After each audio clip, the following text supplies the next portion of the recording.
नमस्कार दोस्तों, स्वागत है आपका हमारे चैनल अड्डा वैकेंसी पर। आज हम राजस्थान के भूगोल वाले पोर्शन से एक नया टॉपिक लेकर आए हैं, नदियां और अपवाह क्षेत्र। अपन ज्यादातर ट्रिक से याद करने की कोशिश करेंगे। पहले अपन लेंदी लेंदी नदियों की बात करेंगे, फिर धीरे धीरे अपन टॉपिक में आगे बढ़ेंगे। ट्रिक से याद करने की कोशिश करेंगे जिससे आपको आगे याद करने में आसानी रहे। तो चलिए शुरू करते हैं। हमारा टॉपिक रहेगा नदियां। नदियां हम बात कर लेते हैं। राजस्थान में अपोहा क्षेत्र की दृष्टि से तीन प्रकार की नदियां होती है। एक अरब सागर की ओर गिरने वाली नदी, अरब सागरीय नदी, अरब सागरीय नदियां। ये 17% अपोहा क्षेत्र को कवर करती है राजस्थान की। बंगाल की खाड़ी की ओर गिरने वाली नदियां,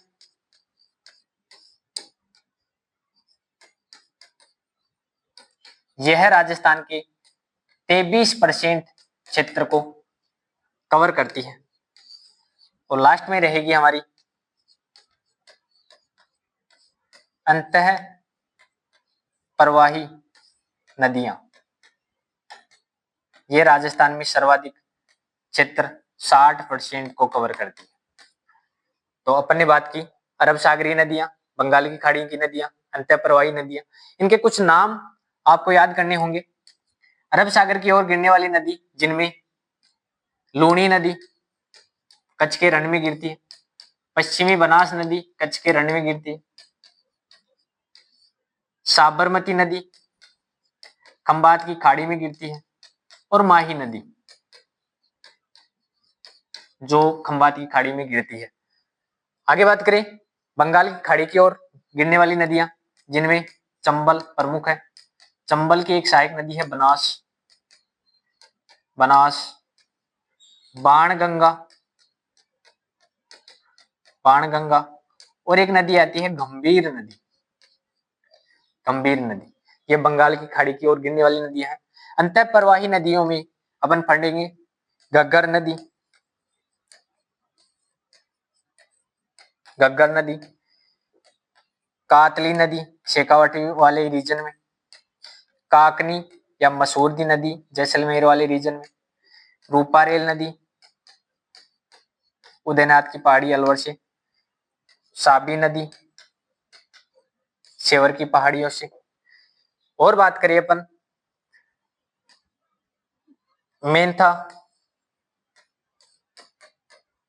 रूपनगढ़, ये नदियां प्रमुख हैं।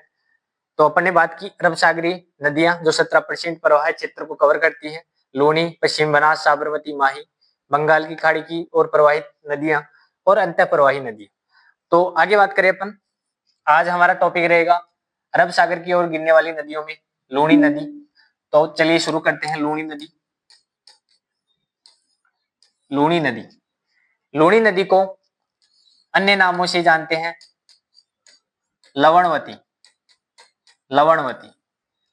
इसे कालिदास ने अंतः सलीला भी कहा, अंतः सलीला, अंतः सलीला कालिदास जी ने कहा था, कालिदास जी ने। इसे सागरमती नाम से भी जानते हैं, सागरमती। सांचौर वाले क्षेत्र में इसे रेहड़ या नेहड़ नाम से भी जानते हैं, रेहड़ या नेहड़। और इसे आधी खारी, आधी मीठी नदी भी कहते हैं, आधी खारी, आधी मीठी नदी। तो अपन ने लूनी नदी के अन्य नामों की बात की। लूनी नदी का उद्गम सागरमती नाम से होता है, सागरमती नाम से, और ये होता है नाग पहाड़। नाग पहाड़ की ऊंचाई होती है 795 मीटर। नाग पहाड़ अजमेर से इसका उद्गम होता है। और उद्गमित होते हुई एक नदी आती है पुष्कर से, सरस्वती, सरस्वती नदी। और गोविंदगढ़ अजमेर में यह दोनों नदियां मिल जाती है और इसका नाम लूनी होता है। आगे चलकर ये कुछ जिलों से प्रवाहित होती हुई कच्छ के रण में जाकर गिर जाती है, कच्छ के रण में जाकर गिर जाती है। तो लूणी, लूणी का अंतिम अक्षर रण है और कच्छ का रण, इस प्रकार से आप याद कर सकते हो। कभी कंफ्यूज हो जाए तो कच्छ के रण में जाकर लूणी नदी गिरती है। आगे बात करें, लूणी नदी किन किन जिलों से गुजरती है, किन जिलों से प्रवाहित होती है? तो इसके लिए हमारी जो ट्रिक रहेगी वो ट्रिक रहेगी, बाबा जी बीपी बढ़ने से, बीपी बढ़ने से जान चली जाती है, जान चली जाती है। बाबा जी बीपी बढ़ने से जान चली जाती है, चली जाती है साइलेंट रहेगा हमारा, से साइलेंट रहेगा। आगे बात कर लेते हैं कौन कौन से जिलों से गुजरती है। वहां से रहेगा बालोतरा जिला, जो नया जिला बना है, बालोतरा जिला। बा से रहेगा बाड़मेर, बालोतरा के बाद में बाड़मेर से गुजरती है। जी से रहेगा जोधपुर, जोधपुर। बी से रहेगा ब्यावर, नया जिला बना है। पी से पाली। जे से रहेगा जालोर, अंतिम जिला जिससे प्रवाहित होती है राजस्थान का। ए से रहेगा अजमेर, अजमेर में नाग पहाड़ से उद्गमित होती है सागरमती नाम से। और एन से रहेगा नागौर। बाबा जी बीपी बढ़ने से जान चली जाती है, चली जाती है साइलेंट रहेगा, से साइलेंट रहेगा। बालोतरा बाड़मेर, जोधपुर ब्यावर पाली, जालोर अजमेर नागौर, इन जिलों से लूणी नदी प्रवाहित होती है। आगे बात करें अपन, थोड़ा बालोतरा की बात कर लेते हैं। बालोतरा नया जिला बना है। बालोतरा में बाड़मेर से कौन कौन से स्थान आने लगे हैं? समदड़ी, समदड़ी स्थान बालोतरा में आने लगा है। एक आता है स्थान मंगला, तेल का कुआं था, 2009 में बना था। मंगला बाड़मेर से निकलकर बालोतरा में आने लगा है। और बालोतरा में सिवाना दुर्ग भी आने लगा है। सिवाना दुर्ग पहले बाड़मेर में आता था, बा वह को बा बना देते हैं, बाड़मेर में आता था, अब बालोतरा में आने लगा है। तो इनको याद रखना, महत्वपूर्ण स्थान समदड़ी, मंगला और सिवाना बालोतरा जिले में आने लगे हैं। आगे बात करें अपन नदी का नक्शा।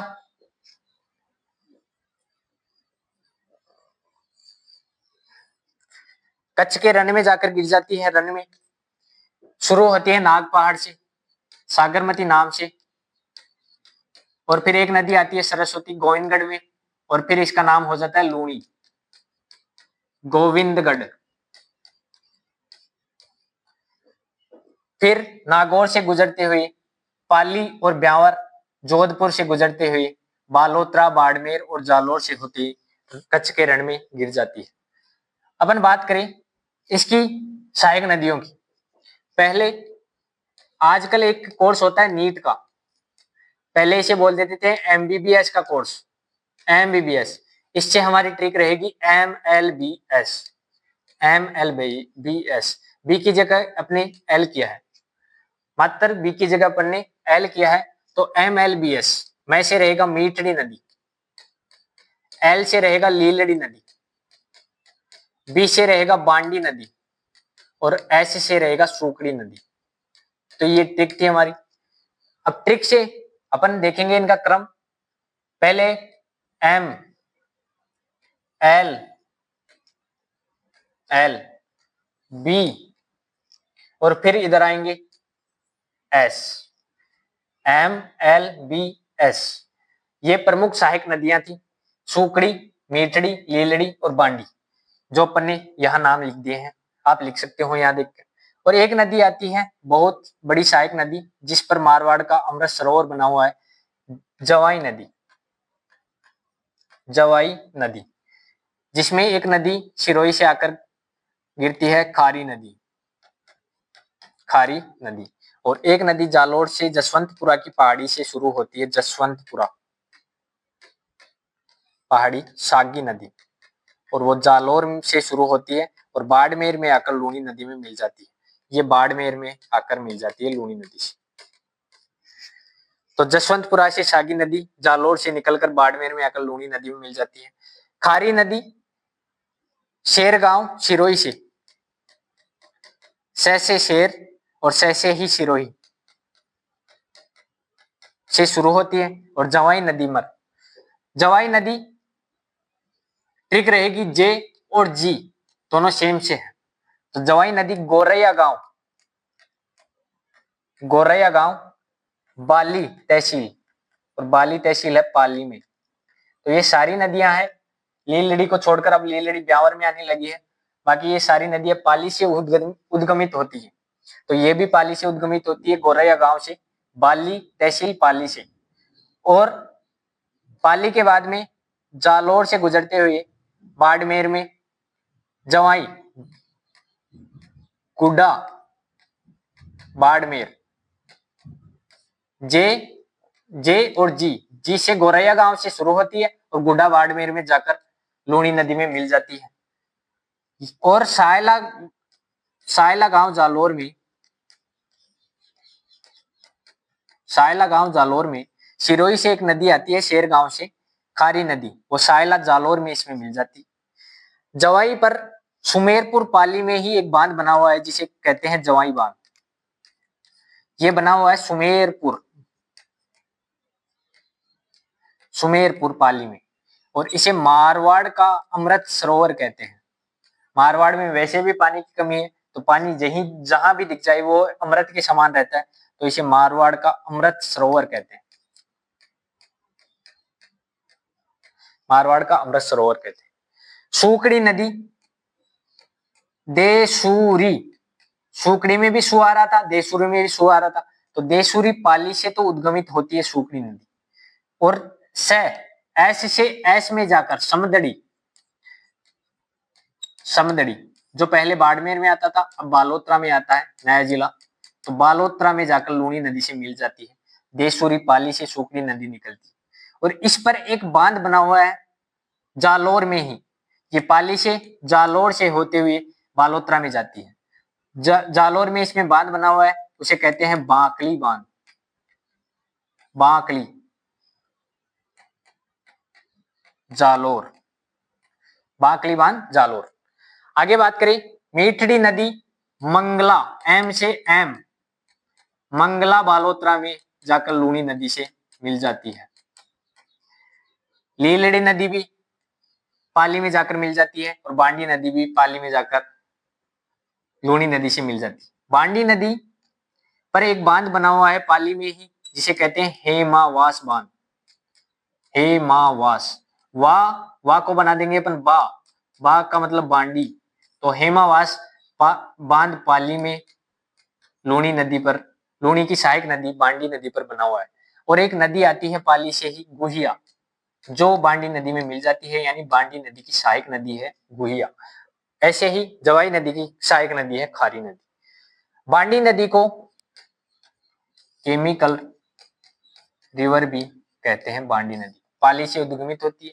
और एक ट्रिक याद रखना, बाला, जो गाना आया था ना बाला बाला ओ बाला, तो बाला से याद रखना ये लाखर गांव में जाकर बांडी नदी लूनी नदी से मिल जाती है। लाखर, बांडी नदी पाली से उद्गमित होकर लाखर गांव पाली में जाकर लूनी नदी से मिल जाती है। बाला, हेमावास बांध पाली में बना हुआ है। एक नदी आती है नागौर से, और नागौर से आती हुई नदी पोंडलू गांव से जोजड़ी नदी, जोजड़ी, पोंडलू गांव नागौर से। तो लूनी की एकमात्र दाहिनी ओर से गिरने वाली नदी, दाई एकमात्र नदी कौन सी है? जोजड़ी नदी। और इधर अरावली की श्रृंखला गुजरती है, तो ये नदी अरावली से ही उद्गमित होती है, लेकिन यहाँ अरावली का कोई भाग नहीं है, तो यह एकमात्र ऐसी लूनी की सहायक नदी है जो अरावली से उद्गमित नहीं होती। अरावली से उद्गमित नहीं होती, नहीं। तो एकमात्र दाहिनी सहायक नदी और अरावली से नहीं उद्गमित होने वाली लूनी की सहायक नदी कौन सी है? जोजड़ी नदी। तो अपन ने बात की, आगे बात कर लेते हैं। यहाँ जोधपुर में ही लूनी नदी पर एक बांध बना हुआ है, जोधपुर में आकर मिल जाती है। जोधपुर में एक बांध बना हुआ है इस नदी पर जिसे कहते हैं जसवंत सागर बांध। जसवंत सागर बांध। इस बांध का दूसरा नाम है पिचियाक बांध। पिचियाक बांध।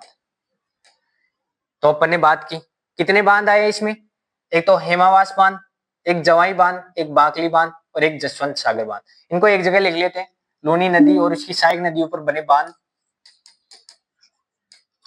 पहला रहेगा बाकली। बाकली सूकड़ी कै दोनों के बीच में आ रहा है तो सूकड़ी नदी पर बना हुआ है। और कहां बना हुआ है, जालोर में। जालोर में। इसी प्रकार एक हेमावास बांध। हेमावास कहां, कौन सी नदी, बांडी नदी, कहां पे, पाली में। अगला बांध रहेगा जवाई। जवाई सुमेरपुर में रहेगा और कहां पे, वही पाली में। एक बांध आया था जसवंत सागर या पिचियाक बांध, ये जोधपुर में था और लूनी नदी पर ही था। तो लूनी नदी के बांधों की अपन ने बात की। आगे बात करें अपन लूनी की सहायक नदियों को एक जगह लिख लेते हैं, MLBS। फिर दो जैसे आई थी, जवाई, और उधर से आई थी जोजड़ी। जो जवाई की सहायक नदी थी खारी, खारी भी, और एक गुहिया नदी बांडी की सहायक नदी थी, और एक सागी नदी। तो इसकी सहायक नदियां होगी। यह जिस क्षेत्र से गुजरती है उसे कहते हैं गोडवाड़ प्रदेश। क्या कहते हैं, गोडवाड़ प्रदेश। और बालोतरा के बाद में, बालोतरा के बाद में मिट्टी कैसी हो जाती है, लवणीय मिट्टी। लवणीय मिट्टी के कारण लूनी नदी का जो जल होता है वो क्या हो जाता है, खारा या लवण युक्त, नमकीन युक्त खारा हो जाता है। पचभद्रा झील भी कहां पे है, बालोतरा में है। पचभद्रा जो खारे पानी की झील थी ना पचभद्रा, वो भी बालोतरा नए जिले में आती है। और बात करें अपन, बालोतरा है वह ढाल में सबसे नीचा है, नदी के पेटे से नीचा है, पेटे से नीचा। तो ये क्या होता है, यदि पुष्कर में वर्षा ज्यादा हो रही है तो इस नदी में जल ज्यादा आएगा, और नदी में जल ज्यादा आने से ये बालोतरा है ना, ये डूबने की आशंका रहती है, यानी यहाँ बाढ़ आने की समस्या रहती है। पुष्कर में यदि वर्षा हो रही है तो बालोतरा डूबने का संकेत है। और बालोतरा खारा है लवणीय मिट्टी के कारण। आगे ये कच्छ के रण में जाकर गिर जाती है, कच्छ के रण में। बालोतरा के बाद इस नदी का जल क्या हो जाता है, खारा।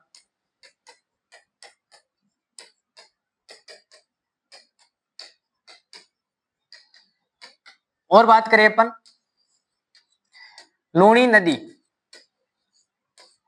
के प्रदूषण का कारण क्या है। इस नदी पर रंगाई छपाई के उद्योग इस नदी के आसपास ज्यादा है, जिनसे क्या निकलता है, प्रदूषण निकलता है। और प्रदूषण के कारण यह नदी क्या हो गई है, प्रदूषित हो गई है, रंगाई छपाई उद्योग के कारण। तो अपन ने आज बातें की है लूनी नदी के बारे में। लूनी नदी के अन्य नाम क्या थे, लूनी नदी कहां से उद्गमित होती है, इसकी सहायक नदियां है, इसका बहाव क्षेत्र, बहाव वाले जिले, ये बातें की है अपन ने लूनी नदी के बारे में। अगर वीडियो अच्छा लगा तो इसे लाइक कीजिए, शेयर कीजिए और हमारे चैनल को सब्सक्राइब कीजिए। धन्यवाद।